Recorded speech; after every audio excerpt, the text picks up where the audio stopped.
Halo, assalamualaikum warahmatullahi wabarakatuh. Selamat datang di channel This is Islam.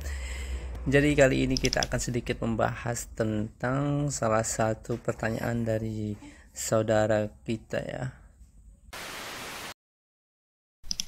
Bagaimana solusi menghadapi istri yang keras kepala? Padahal dia sering mengikuti kajian juga seminar ilmu parenting. Tapi masih saja seringkali ucapan dan tingkah lakunya menyakiti suami. Contohnya berbicara dengan nada besar. Lalu bagaimana tanggapan dari Ustaz Khalid Basalamah? Yuk kita simak pendapat dan penjelasan dari beliau. Coba lihat masalah bicara dengan nada besar ini.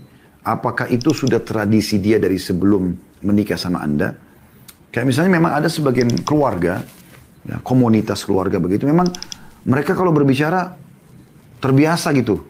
Dengan nada-nada tinggi, dengan menggunakan kata-kata olokan dan ejekan gitu kan. Ada juga keluarga yang tidak. Mungkin mereka memang kesopan santunan ini dijaga sekali sehingga saling menghormati, menjaga tutur kata gitu kan, menjaga sikap. Itu saya berapa kali melihat ada keluarga-keluarga memang yang seperti ini jenisnya gitu ya. Nah kalau istri Anda ini berasal dari keluarga yang memang dasarnya sama orang tuanya, sama saudara yang memang begitu polanya, makanya berarti pola hidup. Pola ya. Bukan niat dia ingin membangkang. Nah, tapi kalau itu bukan pola kebiasaan keluarga, bukan sesuatu yang memang ini dia sengaja lakukan, itu bab nusyul. Anda ingatkan kepada dia. Bukankah sudah tahu dalil-dalil seperti ini? Dan tidak ada salahnya Anda ruqyah, karena salah satu efek daripada ain, sihir, itu juga munculnya kedurhakaan seorang istri, munculnya kedurhakaan seorang istri pada suami. Allahu a'lam. Ada dua poin yang bisa kita tangkap berdasarkan penjelasan Ustaz Khalid Basalamah tadi. Yang pertama, jika memang itu adalah kebiasaan atau pola hidup dari sebelum dia menikah, maka itu menjadi PR Anda untuk bisa merubah dia menjadi lebih baik, tidak berkata kasar dan tidak berperilaku yang bisa menyakiti suaminya. Dan yang kedua adalah jika memang itu dilakukan secara sengaja, maka harus diruqyah, tentunya dengan ruqyah syariah. Lalu apa yang harus dilakukan Ustaz? Mohon sarannya. Ini sebagai PR buat Anda. Bagaimana Anda sebagai suami menerima itu sebagai sebuah tantangan agar Anda bisa memperbaikinya. Itu yang saran kami. Ya. Artinya gini, jangan setiap kali ada kesalahan dan kekurangan pasangan, kita langsung patok, ini nggak cocok, kita cerai. Kecuali yang terjadi pelanggaran fatal dalam agama. Berbuat kesyirikan, murtad dari agama. Kalau masalah teknis-teknis lapangan, atau dia selingkuh, perzinahan yang haram misalnya, ini berat. Tapi kalau hanya teknis lapangan, Anda suka kebersihan, kerapian, pasangan belum bisa.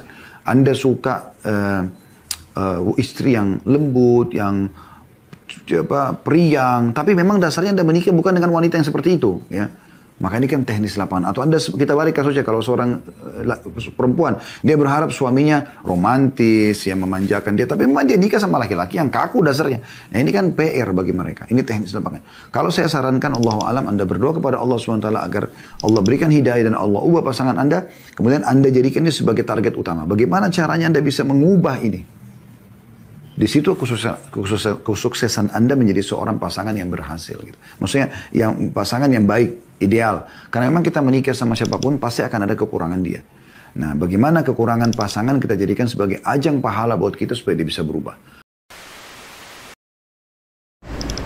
Ya, jadi itu dia ya pendapat dan penjelasan tentang pertanyaan saudara kita itu. Penjelasan dan pendapat dari Ustaz Khalid Basalamah. Jadi ada beberapa poin yang perlu kita perhatikan di sini, bahwa memang ada beberapa situasi atau ada beberapa teman-teman kita yang memang kebiasaan atau pola hidupnya itu dengan menggunakan nada-nada yang tinggi atau dengan menggunakan ejekan-ejekan atau olok-olokan ketika mereka berkomunikasi bersama teman-temannya. Dan jika itu memang sebuah pola kebiasaan dan tentunya harus untuk diperbaiki menjadi yang lebih baik. Namun apabila itu unsur kesengajaan maka memang perlu adanya untuk diingatkan atau diruqyah tentunya ya, ruqyah syariah.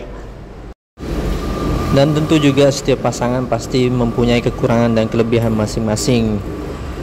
Dan yang terbaik dan yang terpenting adalah bagaimana kita menyikapi hal tersebut, saling menerima. Jika ada yang kurang maka kita harus saling menutupi. Jika ada yang buruk, ada yang salah, maka kita harus saling memperbaiki. Allahu a'lam bishawab.